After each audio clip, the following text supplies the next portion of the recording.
BFM Business, Goût de luxe, Emmanuel Rubin, Karine Vergnol. Des goûts de jus et des luxes de flacons pour une émission spéciale parfum. Bernard Gangler, bonjour. Bonjour. Vous venez de sortir un ouvrage parfum de collection 2 siècles parfumés aux éditions Duchesne. Alors c'est vrai que c'est davantage le flacon. Vous êtes un expert flacon, c'est comme ça qu'on dit Expert en flacon de parfum de collection. En flacon de parfum de collection, c'est très précis. Comment vous êtes tombé dans le flacon ? Oh, je suis tombé à l'âge de 24 ans, après des études qui n'avaient rien à voir, des études de psychotechnique, d'organisation scientifique du travail. Je suis rentré dans une société de parfumerie et j'y suis resté. Voilà, et depuis, vous n'avez plus quitté le parfum. Je n'ai pas quitté le parfum parce qu'il y a un avantage et un inconvénient dans cette profession. On va commencer par le côté positif. L'avantage, c'est que c'est tellement fort comme produit qu'on ne peut pas en sortir, voilà.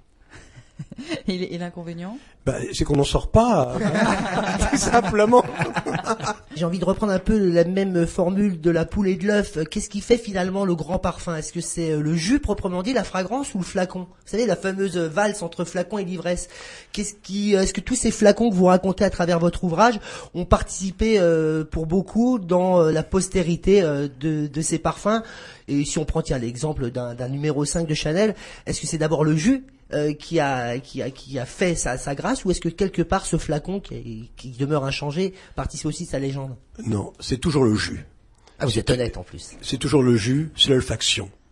Parce que le flacon numéro 5 de Chanel, c'est un flacon basique et classique. C'est ce qu'avait voulu Gabrielle Chanel, puisque c'était son prénom, hein.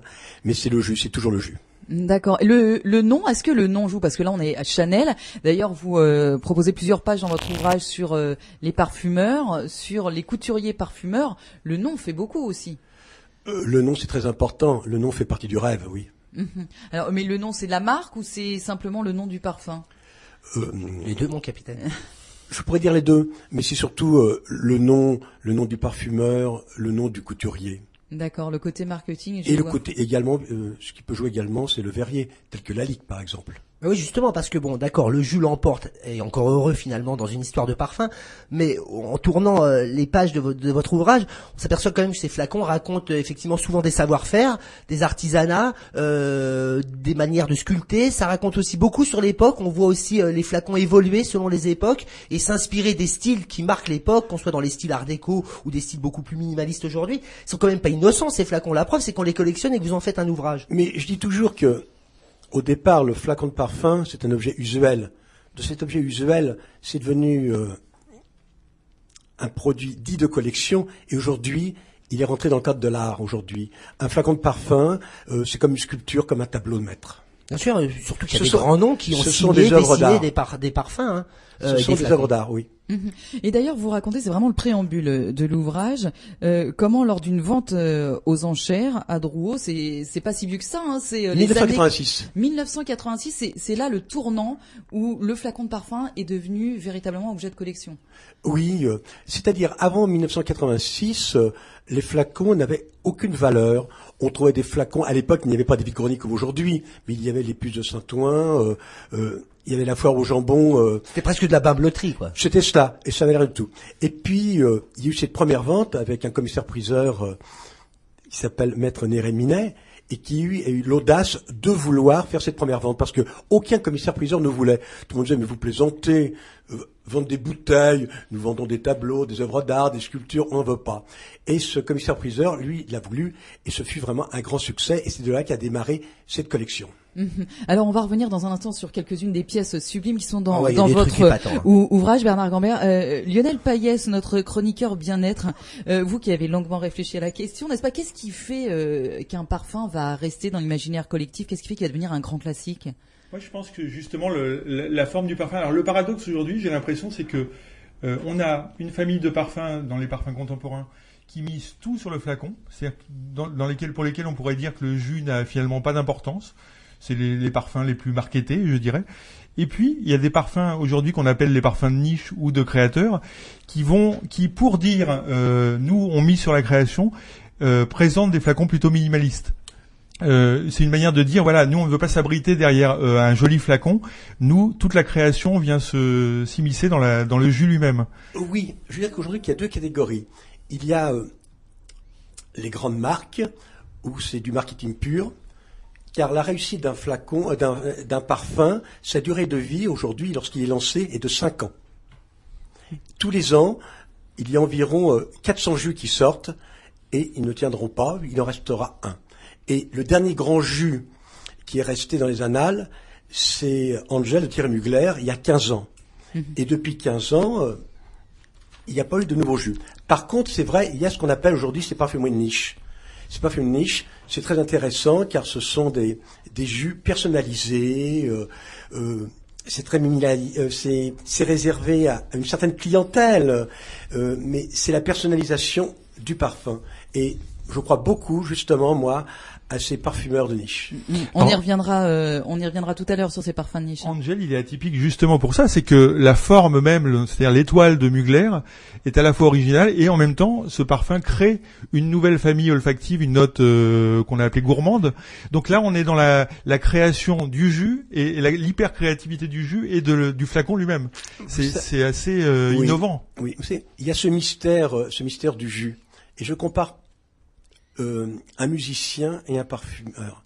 Je compare souvent la 5e de Beethoven et le numéro 5 de Chanel. Vous voyez, je crois que ça veut dire ce que ça veut bien dire. D'ailleurs, quand il travaille les nez, il travaille sur un orgue à parfum, donc même le vocabulaire finit par se confondre. Hein. Toujours, mais ce sont des notes de musique, hein. C'est à l'identique. Alors, Emmanuel, vous qui avez le livre sous les yeux, vous avez trouvé votre flacon idéal? Moi, je suis d'abord étonné parce qu'effectivement, il y a des grands noms qui signent. On va peut-être vous interroger, faire une sorte de quiz pour raconter un petit peu la densité de cette histoire et de cette saga du flacon.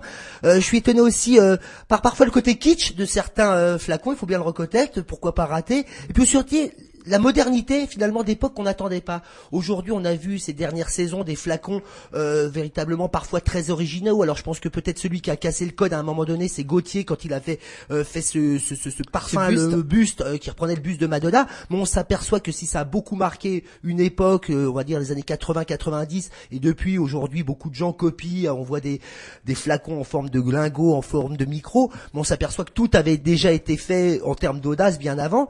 Mais alors déjà première chose, quels sont les grands noms qu'on n'attend pas qui ont signé des flacons? Je crois que Dali en a signé un pour un parfum qui s'appelait Rock'n'Roll à l'époque. Je sais pas s'il est dans votre ouvrage, mais est-ce qu'il y a d'autres grands noms comme ça qui se sont amusés de la peinture, de la sculpture, des beaux-arts à travailler du flaconnage?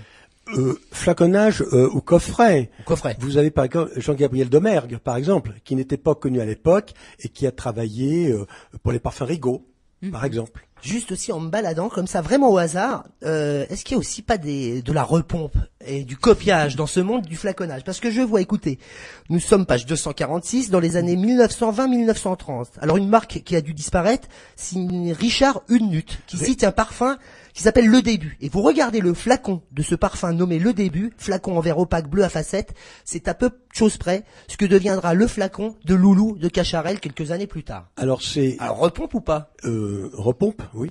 On est d'accord. C'est absolument impressionnant. Il y a comme ça on s'aperçoit qu'encore une fois, pas ma foi, tout a déjà repompe, été fait. mais je dirais que Richard Hunut était vraiment très en avance sur son temps. Hein. C'est vraiment un flacon audacieux. Hein. Ouais. Tout à fait. Alors justement, qu'est-ce qui fait la valeur de ces flacons, Bernard Camembert? J'imagine que c'est la rareté, comme dans beaucoup de collections. Est-ce qu'il y a des noms qui ont plus de valeur aujourd'hui? Comment ça se passe? Oui, alors les noms, on va commencer par les parfumeurs. Bien sûr, Guerlain,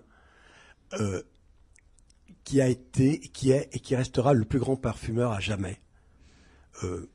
1825, des parfums tels que Jicky, qui a été créé par Aimé Guerlain, qui est le fils de Pascal Guerlain, le créateur, et ensuite Jacques Guerlain, qui est le plus grand nez de tous les temps, qui a créé Chalimard, Mitsuko, que des grands noms. Et ça, c'est absolument exceptionnel. Et leur bleu. Et si on prend des parfums comme Jicky, là encore, le flaconnage pas innocent du tout. Bien sûr, un énorme jus, mais un flaconnage qui accompagne, qui vient presque pièce de collection. Et les femmes, on leur offre presque le parfum, et elles gardent le flacon parce qu'il habille comme cela un intérieur. Ces parfumeurs, ces couturiers que je nomme dans ce livre, ce sont des êtres exceptionnels. Ce sont des personnes vraiment qui avaient des dons. Et c'est pour cela que 200 ans après, on parle toujours d'une maison de Guerlain. Parce que ce qui est difficile, c'est de se faire un nom, mais ce qui est plus difficile, c'est de garder ce nom. surtout aujourd'hui. Aujourd'hui, avec tous les médias et le marketing, où tout va très vite aujourd'hui, tout est à la seconde. Et nous gardons ces grands noms. C'est que vraiment, c'est très très fort. Quelle est la plus belle pièce que vous ayez vue ou eue entre les mains, Bernard Ganglet? Je suis un amoureux, pas simple. D'abord, je suis un amoureux de la vie parce que je finis mon livre avec une dernière phrase où j'ai écrit « La vie est une histoire d'amour ». Je suis amoureux des flacons. Le plus beau flacon, pour moi, c'est le flacon qui a été créé par Christian Dior, qui est Diorissimo. Monsieur Christian Dior était très superstitieux. À chaque fois qu'il avait un défilé, à ses mannequins, il leur mettait un brin de muguet. Et un jour, il se trouvait toujours avenue Montaigne, et il lève la tête au plafond, il voit un lustre, et il a dit, ce lustre, ce sera le bouchon de mon flacon. Et il a fait créer un flacon chez Baccarat, en cristal, et le bouchon représente une partie du lustre de l'avenue Montaigne. Et là, et bien entendu, et le parfum s'appelle Diorissimo à base de muguet. Voilà une très belle histoire que je viens de raconter. Allez, une toute dernière question pour finir de faire rêver. Un petit flacon de parfum, ça peut monter jusqu'à combien aux enchères? On commence la collection avec des flacons à 50 € et on peut avoir des flacons qui montent à 50 000 € et même davantage. 50 000 euros tout de même. Faut vraiment acheter cet ouvrage. C'est un bonheur et un régal pour les yeux, mais il y a des flaconnages, on n'imagine même pas. Faut voir le flaconnage du parfum signé Schiaparelli neuf. Déjà rien que le nom, c'est en forme de pipe. Alors il y a un parfum en forme de bouteille de champagne, carrément estampillé mou, mais pourtant c'est une grande... En lampadaire, j'ai vu les paquebots, c'est absolument. Bon, je vous le pique, carrément. Merci beaucoup Bernard Gangler. Donc c'est aux éditions Chaîne EPA. Voilà, merci.